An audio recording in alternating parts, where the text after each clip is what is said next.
Hey everybody. Yeah. This is going to be a video about our struggles with a child with a learning disability.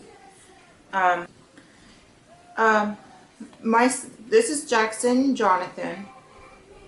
When I was pregnant with him and I was having a lot of threatened miscarriages with him. I had a miscarriage before him. Um, 31 weeks, I started to contract. So I went to the hospital. They said my body was trying to go into labor, and that by law they have to stop it for 2 days.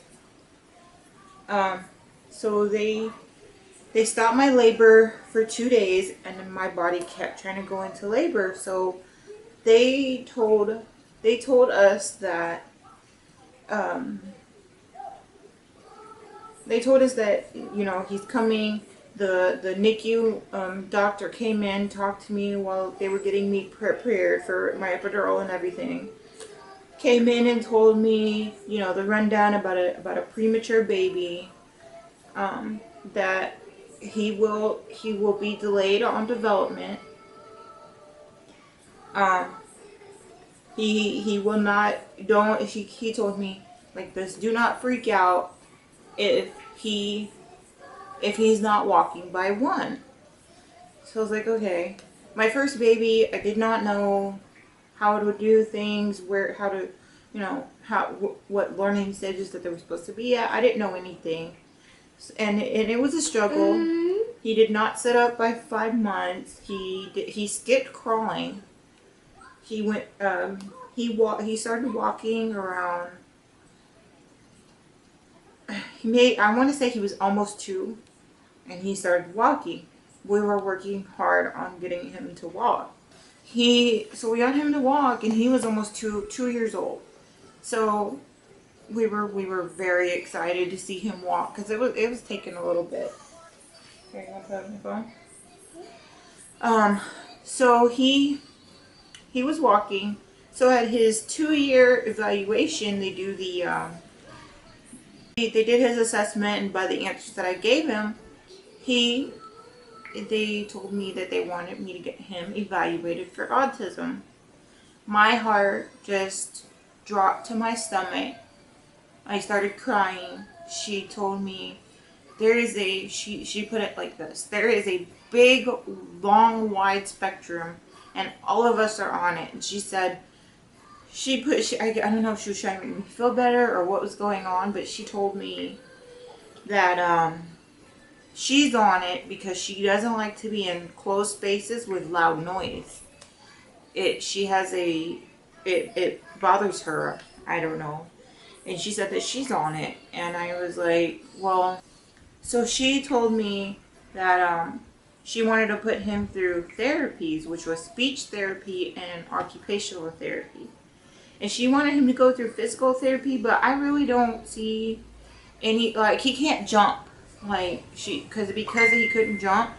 And she goes, okay, well, I'll just give you the referral papers and what I did. She said that they'll probably want to do the assessment again, so I'll just send this with you, and if they want to use it, okay, but just let them know that I did his 2-year assessment, and I want to get him evaluated for autism. So when I got back here, it took a while through insurances and getting them all changed to the new county. And so I finally got his appointment here in Houston, and they also told me through the evaluation that they did that they do want to get him evaluated for autism. Body language, his speech, the way when he gets mad, he just tunes out everybody else and doesn't want to be touched. Doesn't, I think that's every kid. So I wasn't too sure that my son was autistic.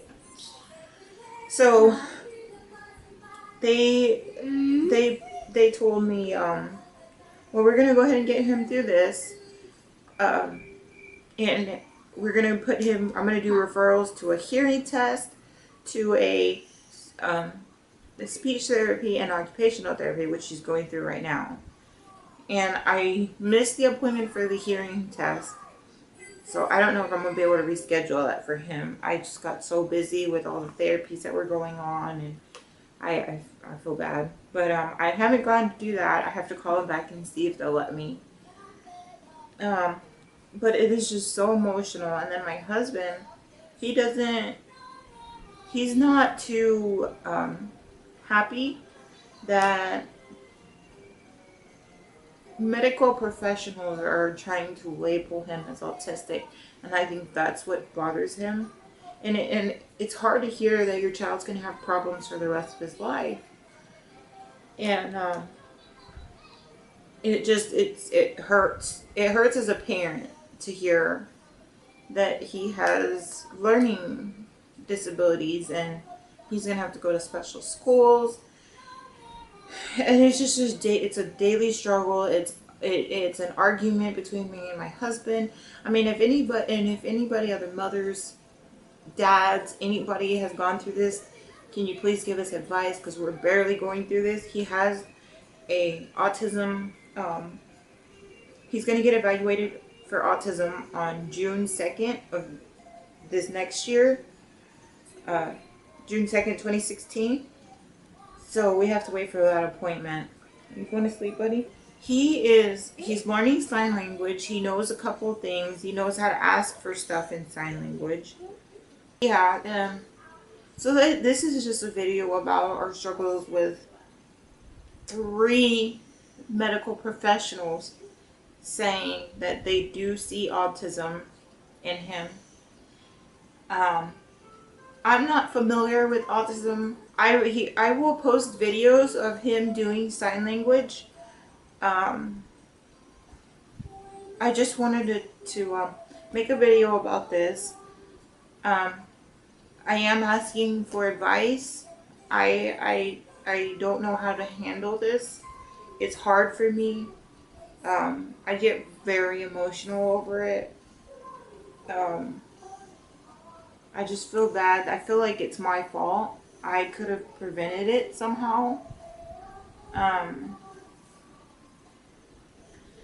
But I mean, he can learn.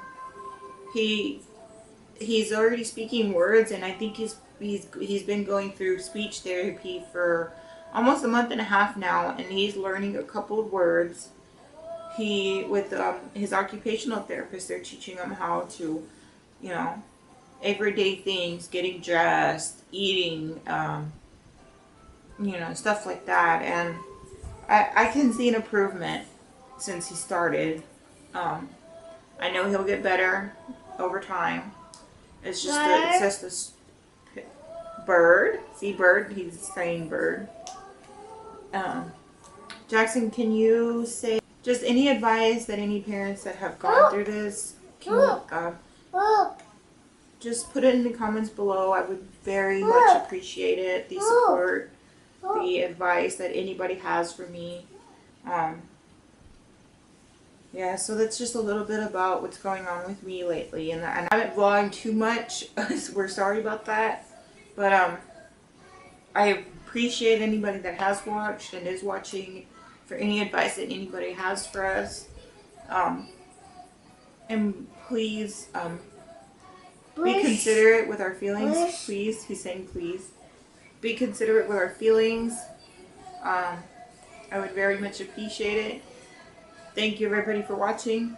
Bye. Say bye, Jackson. Goodbye. Goodbye. Yeah. Goodbye.